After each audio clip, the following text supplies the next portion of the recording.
Hey, welcome to Graphic Policy Television GPTV. I'm Brett. It's Tuesday, and we've got trades and graphic novels hitting bookstores today, and we're going to do two of them. The first in my hand. This is Iron Fist, the Epic Collection, Volume 1, taking you from Marvel Premiere 15 to 25, Iron Fist 1 through 15, and Marvel Teen Up 63 and 64 from 1974 to 1977. So many years of the classic character. I mean, it's been, 44 years since he's debuted, and this retails for $40 out in bookstores and already in comic shops. This has got an impressive creative lineup of people behind this. Written by Chris Claremont, Roy Thomas, Len Wein, Doug Mahnke, Tony Isabella, penciled by John Byrne, Larry Hama, Gil Kane, Arvil Jones, Pat Broderick, inks Dick Giordano, Frank Chiaramonte, Dan Atkins, Dan Green, Al McWilliams, Dave Hunt, Vince Coletta, Bob McLeod, Aubrey Bradford. Colors: Bonnie Wilford, Michelle Wolfman, Janice Cohen, Don Warfield, Glynis White, Petra Goldberg, Phil Rachelson, Dave Hunt, Jan Bruner, John Drake, Sam Goldberg, George Rousas, Karen Matlow, Maria Severin, Bruce Patterson, lettering of Joe Risen, Karen Matillo, John Costanza, Gasper Saladino, Art Simic, Ray Holloway, Dave Hunt, Irving Watanabe, Susan Fox, Annette Kawecki, Bruce Patterson, edited by Roy Thomas, Len Wein, Marv Wolfman, Archie Goodman. Legends in the field, so many of these individuals. And obviously, they've added in some good, because Iron Fist is a character that has endured 40-something years, is 2 seasons of Netflix television shows, and, of course, been in Defenders, appeared in Luke Cage. So this is perfectly timed to come out with the second season of Iron Fist out now. I'm a little shocked it actually didn't come out with the first season, but it's out now for the second season, so you can go get this and catch up to the classics. So, read through pretty much all of this. There's a little bit here and there I skipped just because, the 70s comics sometimes get a little boring, so I kind of sped through some stuff. But the thing that really kind of stands out to me is the basics are here. When it comes to the Iron Fist television show and the Iron Fist comics that we see today, really so little has changed between then and now. This is still about a boy who's raised in this mystical land, becomes a master of mystical arts, and his family's taken away from him. He's seeking revenge. All of that's there. It's really interesting. Obviously, the folks that are pissed about him being Iron Fist are still there. It's like everything that you'd expect is there. Now, what's interesting is, what's not there is the first arc kind of gets rid of the whole white savior aspect of it. Now, for those, it was a very valid criticism, I think, of the first season of Iron Fist, is he's going on and on and on and on about how he's supposed to be this protector of Kunlun and all this crap. The first really arc of this isn't that. It's just a kung fu revenge story. I mean, he basically rejects that role, rejects immortality, and says, no, I'm going back to the real world. I want to find out who killed my dad and get my revenge. It's really fascinating in that this is the basics of just a revenge story with a kung fu aspect. The thing that I also think that's really fun and interesting is it's of the time. This is the 70s. Jive is spoken. The kung fu movies were kind of a big thing then. And this plays off of that. This really is of the time, and in that way a fantastic way to capture history and really see what things were of that time. Is there problems in there? Absolutely. Stuff that was done then just doesn't necessarily play today, but the basics, I think, it's not quite as problematic as I expected it to be, and I think that really kind of surprised me in a lot of ways. This isn't a white person trying to save Kunlun. It's really just a white dude who knows kung fu who wants revenge for the death of his father. It's a very different story. Those are two totally different things. And with that, I think it's really interesting because of that.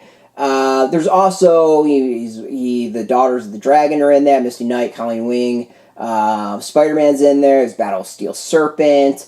So I mean, this is kind of like the history of Iron Fist, runs through all that.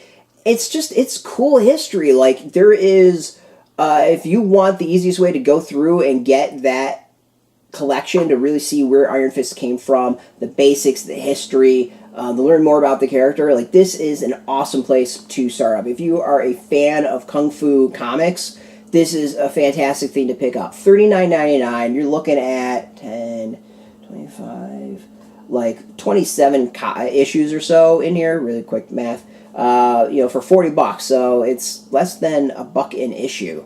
And, it's less than $2 an issue. And, with that, it's like, it's really worth it. I think this is a solid read.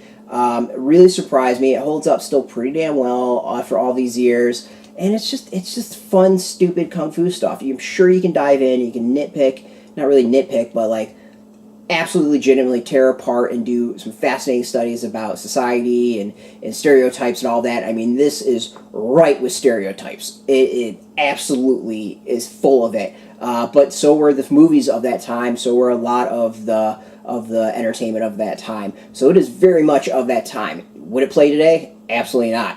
But, as a nugget of history and to be able to go back and experience that, I can't think of a better way of doing that. As I said, this is a whole bunch of issues, really covers the beginning of Iron Fist. It's volume 1 of the Epic Collection. You can get this now in comic shops and bookstores. Go support your comic shop first and foremost. Always support your comic shop. Without them, the comic industry just would not do well. If they don't have this, they should be able to special order it for you. If you don't know if you have a comic shop near you, don't know where a comic shop's near you, we've got a link beneath this video. You put in your zip code, and it'll tell you where that is. So go support your comic shop. I think this is absolutely worth it. And it's just classic Kung Fu awesomeness. Like, the dude kicks to the head, and it's just, he doesn't remove the mask. So the thing that I think is really fascinating, so, alright, so more into why this is actually a really, really interesting thing. So one, this is really, it's Danny Rand wanting to get revenge, however, he doesn't remove the mask. He is Iron Fist. So there's this really fascinating thing regarding that, this aspect to it. And then the other is, when it comes to the influence of this, you can also see it in the stilted speech of Danny or Iron Fist, really, as the first arc plays out. It's very stilted and very staccato, kind of. It's just not great dialogue. It's this very stereotypical kind of kung fu speech that, if you see the films, you would know what I'm kind of talking about. And that clearly influenced the first season of the Netflix show as well. It's one of the things I think that was really cool reading this is to see the influence today. To really, I've read a lot of the modern Iron Fist. I've not read a lot of the classic Iron Fist. To be able to go back to this and see its influence, what it has influenced is it's awesome. So as I said, go get this in the comic shop. It's cool art. It's kung fu. If you're into that stuff, go for it. If you don't have a shop near you, go get it. And our affiliate links beneath this video. There are affiliate links, so you get a small percentage of that. By doing that, you help support our site. I want to thank Marvel for supporting us as always, and thank you for the review copy. Thank you for watching. We always appreciate it. Now, if you are into Marvel, trade paperbacks, comics in general, you can check us out every single day at graphicpolicy.com, right here on YouTube, Facebook, Tumblr, and Twitter, or wherever. You can just find us at Graphic Policy. It's nice and consistent. Until next time, keep reading those comics and keep it geeky. Hey, thanks for watching the previous video from Graphic Policy Television. Just by watching, you help support our site. Thank you so much. Now, if you're watching these videos, you probably care about geeky things like movies, television, comic books, toys, games, video games, you name it. You can go and subscribe right now to our YouTube channel to stay in touch and catch all the new videos, or check out our website at graphicpolicy.com. There's a nice link on this end of the video. But as always, thank you for watching. Keep on rocking and keep it geeky.